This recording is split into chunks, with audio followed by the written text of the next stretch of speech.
Bismillahirrahmanirrahim. Assalamualaikum warahmatullahi wabarakatuh.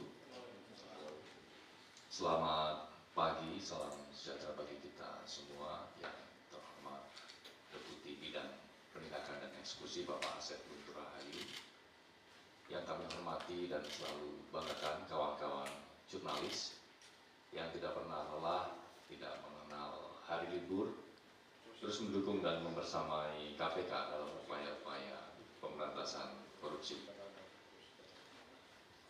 Pada hari Minggu pagi ini, 11 Januari 2026, kami akan menyampaikan secara lengkap terkait dengan kegiatan penangkapan yang KPK lakukan terhadap terduga pelaku tindak pidana korupsi berkaitan dengan pemeriksaan pajak di lingkungan Direktorat Jenderal Pajak Kementerian Keuangan tahun 2021-2026.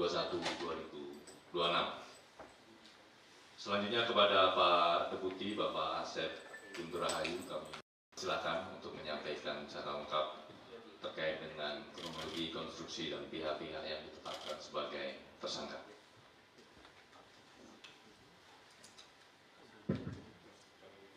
Terima kasih Mas Jubir. Bismillahirrahmanirrahim. Assalamualaikum warahmatullahi wabarakatuh. Selamat pagi dan salam sejahtera bagi kita sekalian. Yang saya hormati Mas Jubir, yang saya hormati, saya cintai dan saya banggakan rekan-rekan jurnalis yang telah membersamai kami tanpa lelah dan tanpa henti, tiada hari libur. Bahkan hari ini mungkin dari kemarin hingga pagi ini masih tetap membersamai kami di sini.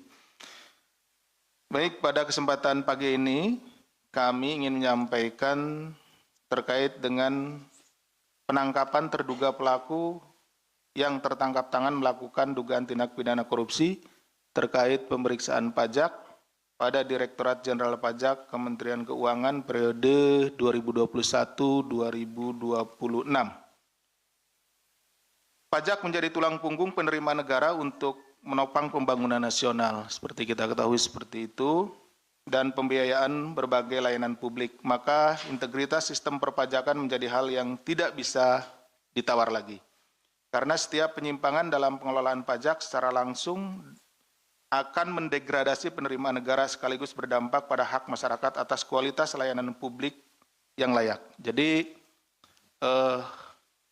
APBN, anggaran pendapatan dan belanja negara ini secara garis besar terbagi dua, yaitu pendapatannya dan belanjanya. Tidak ada dua sisi ya. Dari sisi pendapatannya salah satunya adalah dari pajak, dan ada juga penerimaan negara bukan pajak atau PNBP ya. Nah, dari sisi pajak ini seperti mungkin kalau rekan-rekan sekalian membaca bahwa Presiden Republik Indonesia Bapak Prabowo Subianto sudah menyatakan di dalam bukunya bahwa ada kebocoran, gitu ya. Ada kebocoran pada saat penerimaan ya, atau pendapatan. Nah, pendapatan ini salah satu yang bocor ini adalah di pajak seperti ini. Jadi uang masuk, sebelum masuk ini ke kas negara, kemudian bocor di sini, tidak masuk ya. Jadi dalam bukunya Paradok Indonesia itu dijelaskan salah satunya seperti itu. Sehingga ini akan menjadi kerugian ya bagi bangsa Indonesia. Kenapa? Karena negara tidak bisa menggunakan anggaran tersebut secara maksimal. Karena dari awalnya pintu masuknya itu sudah bocor. Sektor pertambangan merupakan salah satu penyumbang penerimaan negara terbesar melalui pajak, baik melalui pajak penghasilan PPH maupun pajak bumi dan bangunan PBB. Oleh karena itu, mufakat jahat untuk mengurangi pajak yang seharusnya dibayar ke kas negara adalah tindak pidana korupsi yang tidak hanya menimbulkan kerugian negara dalam skala besar, namun juga mencederai keadilan fiskal. Ketika masuknya sudah bocor, tadi kan ada dua sisi. Ketika penggunaannya, belanjanya juga ini hal yang biasa kalau belanja itu sering ya kita melakukan penanganan perkaranya. misalkan pembangunan infrastruktur dan lain-lain yang menggunakan dana dari APBN atau APBD yang kemudian pada saat pelaksanaannya itu bocor, dalam hal ini dipotong atau diambil secara tidak sah oleh oknum-oknum. Nah, ini sisi belanjanya. Nah, kalau yang saat ini dari sisi pendapatannya, awalnya gitu, sisi masuknya seperti itu.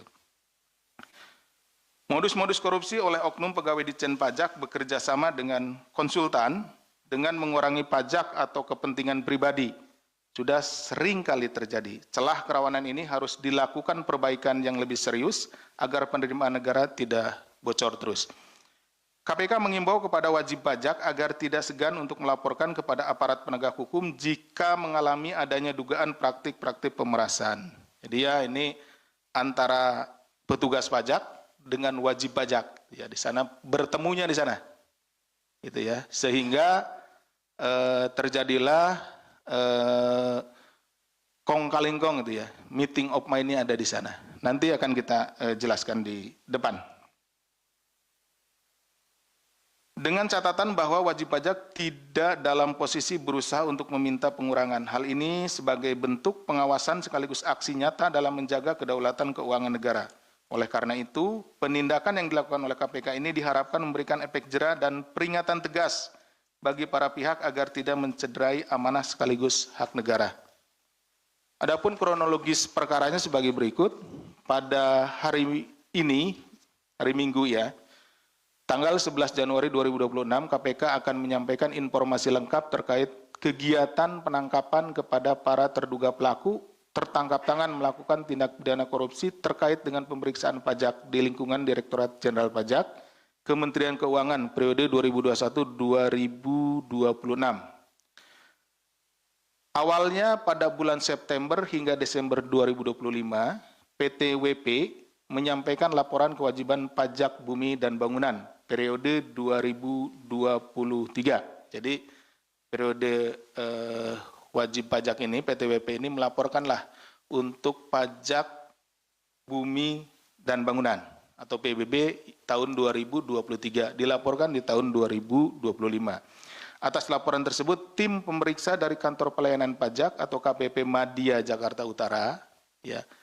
Nah, ini karena kantornya ini berada di Jakarta ya, di wilayahnya gitu, di wilayah kantor KPP Madya Jakarta Utara melakukan pemeriksaan guna menelusuri adanya potensi kekurangan bayar. Jadi ini sudah dibayar tapi dicek ulang, kemudian ada potensi kekurangan bayar pajak bumi dan bangunan tersebut. Hasilnya terdapat temuan potensi kurang bayar sekitar 75 miliar. Jadi setelah dihitung ya oleh tim pemeriksa dari KPP Madya Jakarta Utara ini, bahwa PBB untuk PT WP ini kekurangan, gitu ya, kurang membayar 75 miliar, seperti itu ya. Atas hasil pemeriksaan awal tersebut, PT WP kemudian mengajukan beberapa kali sanggahan. Jadi disampaikanlah dari pemeriksa ini kepada PT WP, Anda ya kekurangan bayar 75 miliar. Nah kemudian dari PT WP melakukan sanggahan. Menurut perhitungan PTWP itu jumlahnya tidak 75 miliar gitu ya. Ini juga bahwa saudara AGS, Kepala Seksi Pengawasan dan Konsultasi KPP Madya Jakarta Utara meminta agar PTWP melakukan pembayaran pajak all in. Jadi ini turun-turun terus ini. Jadi ada disampaikan 75 miliar. Kemudian disanggah tidak 75 miliar, gitu kan, sampailah turun, gitu ya, oleh saudara AGS ini bahwa ya sudah, Anda PTWP membayar all in sebesar 23 miliar. 23 miliar ini dibagi 15 miliar untuk kekurangan pajaknya dan dia juga ya oknum ini minta pi sebesar 8 miliar, jadi dijumlahkan. Ya, jadi rekan-rekan sekalian, dari 75 miliar ini, ya, Tadi disampaikan di awal hasil pemeriksaannya 75 miliar kurang bayarnya. Kemudian disanggah, turun lagi, disampaikan, disanggah, dan terus seperti itu sampai terakhir menjadi 15 miliar. Ya, dari 75 miliar jadi 15 miliar. Berarti ada kebocoran sekitar atau ada bargaining di situ, ya. Tawar-menawar di situ turun 60 miliar. Hilang 60 miliar kan seperti itu. Nah, atau sekitar 80% ya. Jadi yang hilang itu sekitar 80%. 60 miliar dari 75 miliar. Nah, atas penurunan tersebut, ya, si oknum ini, AGS ini minta bagian gitu ya, minta bayaran ke PT WP ini 8 miliar. Seperti ini, ya. Jadi all in yang dimaksudkan itu bahwa dari 23 miliar, 8 miliar untuk P, ya, saudara AGS, serta dibagikan kepada para pihak di lingkungan Dirjen Pajak. Yang 8 miliar ini yang diminta ini akan dibagikan, ya, dibagikan gitu ke para pihak di lingkungan Dirjen Pajak. Namun demikian PT WP merasa keberatan dengan permintaan itu dan hanya menyanggupi pembayaran fee-nya 4 miliar. Nah, permintaan fee-nya pun yang 8 miliar ini kemudian ditawar juga nih sama PT WP ini. Nggak sanggup dia bayar fee 8 miliar, sanggupnya hanya 4 miliar, seperti itu. Nah, kemudian pada bulan Desember 2025, setelah terjadi kesepakatan, tim pemeriksa akhirnya menerbitkan surat pemberitahuan hasil pemeriksaan SPHP dengan nilai pembayaran pajak bagi PT WP 15,7 miliar. Nah, tadi kan bargainingnya 23 miliar all in. Jadi 15 miliar untuk kekurangan pajaknya, 8 miliar permintaan fee-nya. Ya gitu, karena si oknum ini sudah nurunkan ya, dari 75 miliar turun sampai 15. Tapi akhirnya di Desember dikeluarkanlah surat pemberitahuan hasil pemeriksaannya yang isinya bahwa PT WP itu kekurangan bayar 15,7 miliar. Jadi sesuai kan, artinya ya beda sedikit lah dengan dari 15 miliar ke 15,7. Artinya memang benar dari awal ya, pemberitahuan awal 75 miliar ini kemudian secara administratif, jadi ini kan ada suratnya gitu, itu 15,7 miliar. Nilai tersebut turun ya, 59,3 atau sekitar 60 miliar ya, atau tadi 18% dari nilai awal yang ditetapkan, sehingga menyebabkan pendapatan negara menjadi berkurang sangat signifikan. Harusnya kalau berpatokan kepada hasil perhitungan awal, ya potensi awal itu 75 miliar, berarti sudah hilang. Tadi seperti di sampingnya sudah hilang, kehilangan negara itu sekitar 80% ya, seperti itu. Untuk memenuhi permintaan fee dari AGS pada Desember 2025, PT WP melakukan pencairan dana dengan skema kontrak fiktif jasa konsultasi keuangan dengan menggunakan perusahaan PT NBK yang dimiliki oleh saudara ABD selaku konsultan pajak. Jadi begini, perusahaan juga kan punya pembukuan. Nah, untuk mengeluarkan fee, ini kan bukan bagian dari sesuatu yang bisa dibukukan gitu. Dibukukan atau keluar bisa pertanggungjawabkan secara akuntansi. Nah, untuk itu maka dibuatlah pengeluaran fiktif di perusahaan itu. Jadi perusahaan ini, PT WP ini seolah-olah bekerja sama dengan konsultan pajak, dengan perusahaan konsultan gitu. Ya, dalam hal ini adalah PT NBK.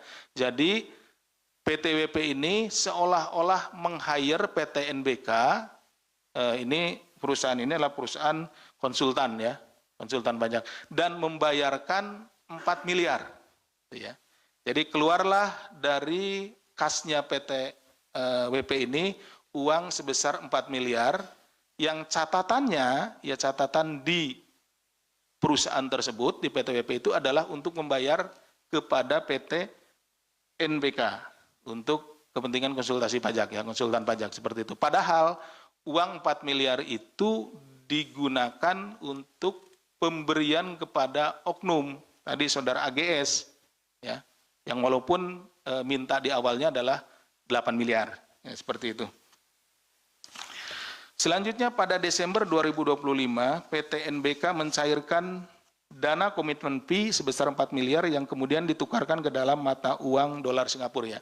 Jadi uang 4 miliar tadi dari kasnya PTWP setelah dibayarkan, ya, fiktif itu, pekerjaan fiktif ke PT NBK, kemudian di PT NBK ditarik seluruhnya karena memang pekerjaannya kan tidak ada. Nah, yang 4 miliar ini kemudian ditukarkanlah dari mata uang rupiah ke mata uang Singapura dolar, ya. Seperti itu. Kemudian dana tersebut selanjutnya diserahkan secara tunai oleh ABD. ABD itu tadi kan yang di-hire. Ini konsultannya PT WP, ya, konsultannya. Kemudian kepada AGS. Jadi ABD menyerahkan uang 4 miliar tersebut kepada AGS dan ASB selaku tim penilai KPP Madya Jakarta Utara di sejumlah lokasi di Jabodetabek. Dari penerimaan dana tersebut pada Januari 2026, AGS dan ASB mendistribusikan uang kepada sejumlah pegawai di lingkungan Ditjen Pajak dan pihak lainnya. Jadi uang 4 miliar tersebut yang sudah dalam bentuk mata uang asing kemudian dibagi-bagi kepada beberapa pihak, ya, di Ditjen Pajak, ya. Pada proses pendistribusian ini, tim KPK kemudian bergerak melakukan penangkapan kepada para terduga pelaku yang tertangkap tangan melakukan tindak pidana korupsi pada hari Jumat hingga Sabtu dini hari, yakni tanggal 9 sampai 10 Januari 2026 dengan mengamankan 8 orang. Ya, jadi yang diamankan pada saat tertangkap tangan itu ada 8 orang, yaitu Saudara DWB, Kepala KPP Madya Jakarta Utara, Saudara HRT, Kepala Seksi Pemeriksaan, Penilaian, dan Penagihan KPP Madya Jakarta Utara, Saudara AGS selaku Kepala Seksi Pengawas dan Konsultasi KPP Madya Jakarta Utara, Saudara ASB, Tim Penilai di KPP Madya Jakarta Utara, Saudara ABD selaku Konsultan Pajak, konsultannya PT WP, kemudian Saudara PS, Direktur SDM dan PR PT WP, kemudian Saudara EY selaku staf PT WP, dan Saudara ASP selaku pihak swasta lainnya. Dalam peristiwa tertangkap tangan ini, KPK juga mengamankan sejumlah barang bukti dengan total nilai 6,38 miliar dengan rincian sebagai berikut. Uang tunai sebesar 793 juta, uang rupiah ini, uang tunai dalam pecahan Singapura dolar 165.000 atau setara dengan 2,16 miliar rupiah, dan logam mulia seberat 1,3 kg atau senilai 3,42 miliar. Nah, perlu kami jelaskan di sini, tadi kan pemberiannya 4 miliar. Nah, tapi yang kita amankan sekitar 6,3 miliar lebih. Nah, ada pertanyaan pasti, Pak, yang diberikan yang di deliver 4 miliar tapi ini. Nah, pada saat kami melakukan penangkapan, nah, didapat juga beberapa bukti, ya. Dalam hal ini ada logam mulia, kemudian juga uang yang lain dari para tersangka, gitu ya. Pada saat ini masih terduga, ya, pada saat diamankan, itu yang kemudian diakui oleh para terduga tersebut memang itu juga diperoleh dari hal yang sama, gitu ya. Hal yang sama tapi dalam waktu yang lampau. Jadi dari tempat lain. Jadi tidak hanya dari PTWP ini saja, gitu. Jadi dari beberapa wajib pajak yang lainnya. Sehingga itu juga merupakan bagian dari tindak pidana yang lain, tidak hanya ini. Jadi kami kemudian mengamankannya seperti itu. Selanjutnya dalam dugaan tindak pidana korupsi terkait pemeriksaan pajak di lingkungan KPP Madya Jakarta Utara periode 2001-2006, setelah dilakukan pemeriksaan intensif pada tahap penyelidikan dan telah ditemukan unsur dugaan peristiwa pidananya, maka perkara ini naik ke tahap penyidikan yang kemudian setelah ditemukan kecukupan alat bukti, KPK menetapkan 5 orang tersangka sebagai berikut. Jadi setelah para penyelidik, kemudian penyidik meyakini bahwa ada peristiwa pidananya, dalam hal ini peristiwa pidana korupsi, kemudian dinaikkan ke penyidikan. Selanjutnya terhadap tadi barang-barang yang diperoleh pada saat tertangkap tangan, kemudian dilakukan penyitaan, kemudian dilakukan pemeriksaan terhadap saksi-saksi, ini sudah penyidikan ya, pemeriksaan kepada saksi-saksi, dan berdasarkan kecukupan alat bukti, dalam hal ini ada paling tidak 2 alat bukti ya, itu kami menetapkan 5 orang tersangka. Yang pertama saudara DWB selaku Kepala KPP Madya Jakarta Utara, yang kedua saudara AGS selaku Kepala Seksi Pengawas dan Konsultasi KPP Madya Jakarta Utara, yang ketiga saudara ASB selaku tim penilai di KPP Madya Jakarta Utara, yang keempat saudara ABD selaku konsultan pajak, dan yang kelima saudara EY selaku staf PTWP. KPK selanjutnya melakukan penahanan terhadap para tersangka untuk 20 hari pertama sejak tanggal 11 hari ini sampai dengan 30 Januari 2026. Penahanan dilakukan di Rumah Tahanan Negara, Cabang Gedung Merah Putih KPK. Atas perbuatan terhadap saudara ABD dan saudara EY selaku pihak pemberi disangkakan telah melanggar ketentuan pasal 5 ayat 1 huruf A atau huruf B pasal 13 Undang-Undang Nomor 31 Tahun 99 sebagaimana telah diubah dengan Undang-Undang Nomor 20 Tahun 2001 tentang pemberantasan tindak pidana korupsi, junto pasal 20 Undang-Undang Nomor 1 Tahun 2023 tentang Kitab Undang-Undang Hukum Pidana KUHP yang baru. Sementara terhadap saudara DWB, saudara AGS, dan saudara ASB selaku pihak penerima disangkakan telah melanggar ketentuan pasal 12 huruf A atau huruf B atau pasal 12 huruf B besar gratifikasi Undang-Undang Nomor 31 Tahun 99 tentang pemberantasan tindak pidana korupsi sebagaimana telah diubah dengan Undang-Undang Nomor 20 Tahun 2001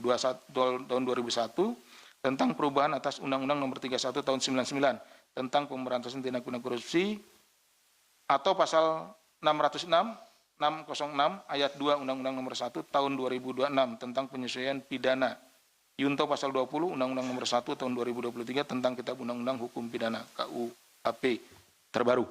Jadi rekan-rekan, karena perkara ini terjadi dalam masa transisi, terjadinya di bulan Desember.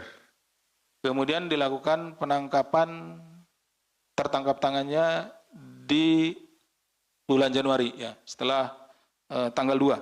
Artinya KUHP-nya baru, KUHP-nya juga baru. Jadi ada masa transisi sehingga digunakan pasal-pasal pada undang-undang yang lama dan kemudian juga undang-undang yang baru. Selanjutnya tentunya kami dari Komisi Pemberantasan Korupsi dari Kedeputian Penindakan akan berkoordinasi dan berkomunikasi dengan Kedeputian Pencegahan untuk melakukan pencegahan dan juga perbaikan sistem pada KPP Madya di Jakarta Utara dan akan berkomunikasi dengan Dirjen Pajak pada khususnya. Demikian yang bisa kami sampaikan. Terima kasih. Assalamualaikum warahmatullahi wabarakatuh. Saya kembalikan ke Pak Jubir. Waalaikumsalam. Baik, terima kasih Pak Deputi yang telah menjelaskan secara lengkap terkait dengan penangkapan para terduga pelaku tindak pidana korupsi berkaitan dengan pemeriksaan pajak di lingkungan Direktorat Jenderal Pajak Kementerian Keuangan, di mana KPK kemudian menetapkan 5 orang sebagai tersangka, yaitu saudara DWB selaku Kepala KPP Madya Jakarta Utara, AGS selaku Kepala Seksi Pengawasan dan Konsultasi atau Waskon KPP Madya Jakarta Utara, saudara ASB selaku tim penilai di KPP Madya Jakarta Utara, saudara ABD selaku konsultan pajak, dan juga saudara EY selaku staf PTWP. Yang selanjutnya kepada para tersangka dilakukan penahanan untuk 20 hari ke depan, mulai hari ini 11 Januari hingga tanggal 30 Januari 2026. Baik teman-teman media, sebelum kita masuk ke dalam sesi tanya jawab, kami akan menampilkan barang bukti yang disita dalam kegiatan tertangkap tangan ini.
Barang bukti yang ditampilkan pada kesempatan ini yaitu uang tunai dalam bentuk rupiah senilai 793 juta rupiah, kemudian uang tunai dalam bentuk dolar Singapura senilai 165.000 atau setara dengan 2,16 miliar. Yang ketiga, barang bukti dalam bentuk logam mulia seberat 1,3 kilogram atau senilai dengan nominal 3,42 miliar rupiah. Barang bukti ini diamankan dari sejumlah pihak. Yang pertama dari AGS, yang kedua diamankan dari ASB, kemudian DWP, HRT, dan juga saudara EY.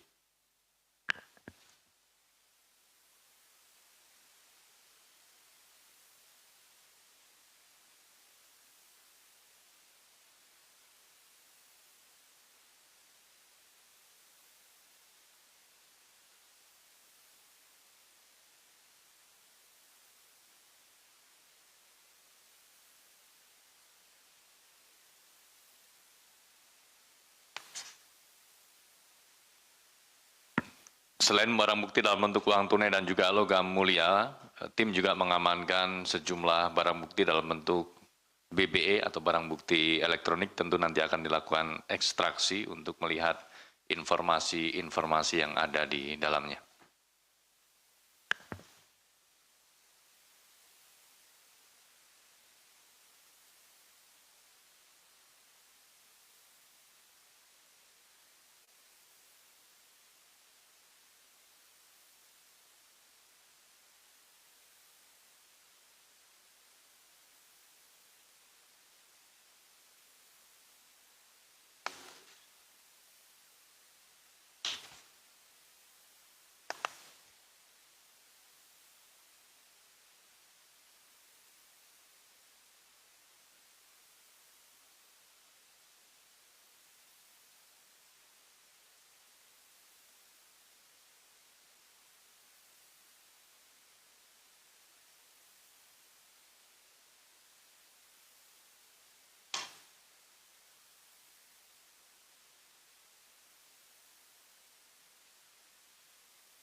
Baik, terima kasih.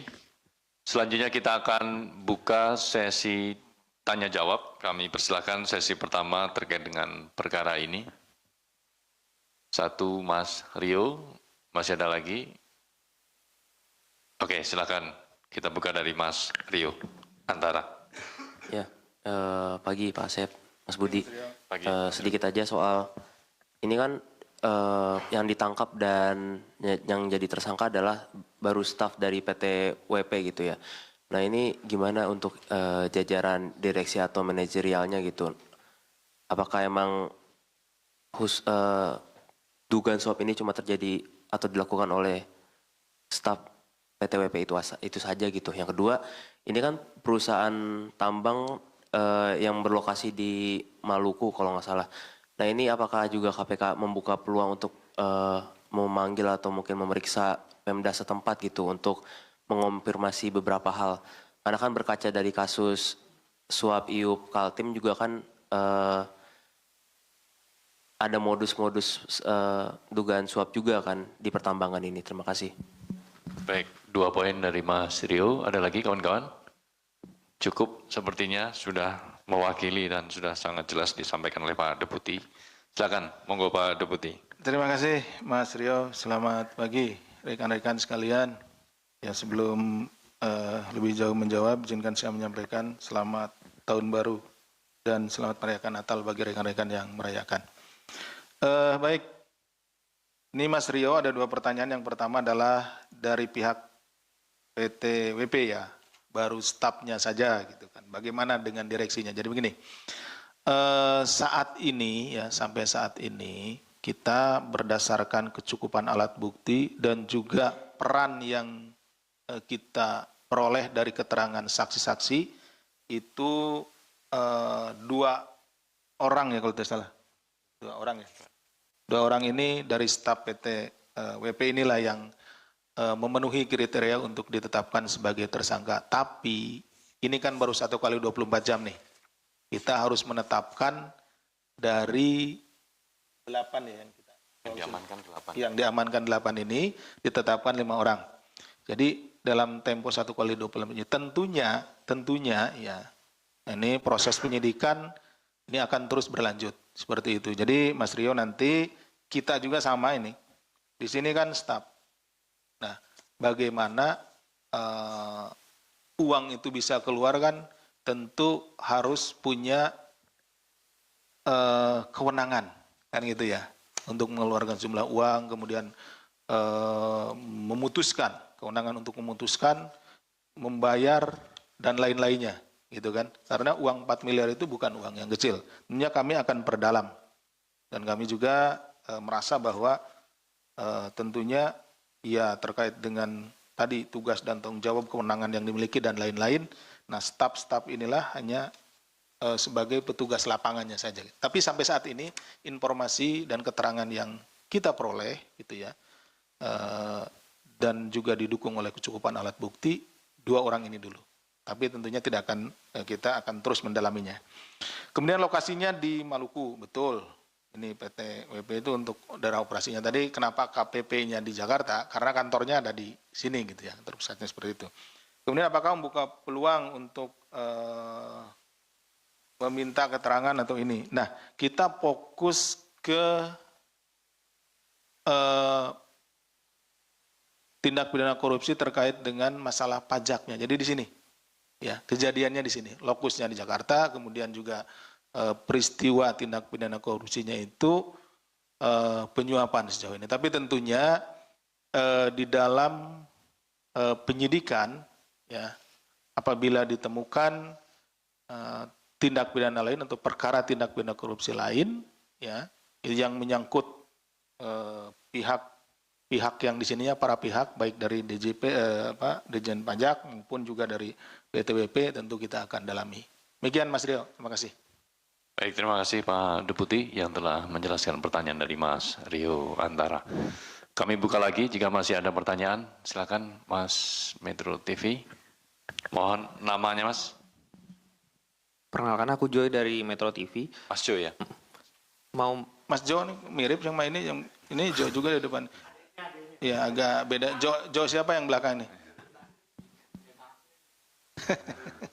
baik Oke, Pak, Mas Jo. mau bertanya dalam kasus ini apakah akan menggunakan KUHP yang baru dan jika iya berarti penegasan aja Pak, berarti untuk pihak swastanya juga akan ditindak ya Pak sesuai dengan KUHP yang baru.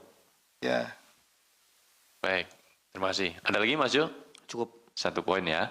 Ada lagi kawan-kawan? Cukup. Baik, monggo Pak Deputi. Baik, terima kasih Mas Jo. Ini Mas Jo Metro TV, yang ini Mas Jo Garuda. Nah, yang depan ini Garuda TV. Jadi tadi sudah saya sampaikan sedikit ya bahwa ini perkaranya dalam masa transisi. Terjadinya di Desember nih ya. Mereka pemberiannya di Desember dan lain-lain, kemudian tertangkap tangannya di Januari selepas tanggal 2 gitu ya.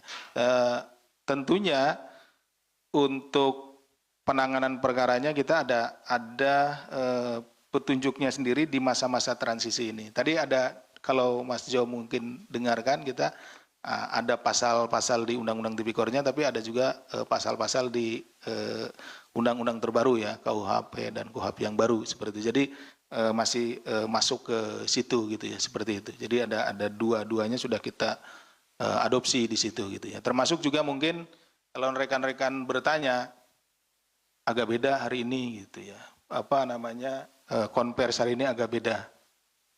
Gitu. Kenapa? Misalkan, loh kok nggak ditampilkan para tersangkanya. Nah itu salah satunya kita juga sudah mengadopsi KUHP yang baru gitu ya. Bahwa KUHP yang baru itu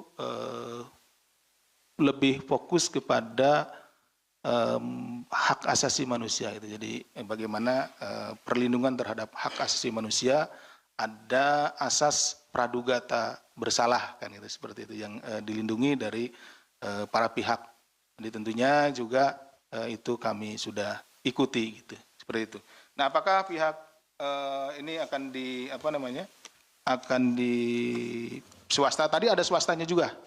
2 orang kan udah ada tuh swastanya, dari 5 itu 3 dari pajaknya, yang 2 dari swastanya gitu. Ada kalau konstruksinya sama saja sebetulnya. Konstruksinya suap, ada pemberinya, ada penerimanya secara umum, tapi tentu saja penggunaan pasal-pasalnya ini di masa transisi menggunakan ada 2, kita mengadopsi yang lama kemudian juga yang baru. Nanti selepas tanggal 2 ini ke depan gitu ya, ketika perbuatannya terjadi setelah berlakunya undang-undang yang baru dan semuanya terjadi setelah itu, maka kita full akan menggunakan undang-undang yang baru. Demikian, Mas Jo, Metro TV. Baik, terima kasih Pak Deputi dan Mas Jo. Kembali ke Mas Rio ya.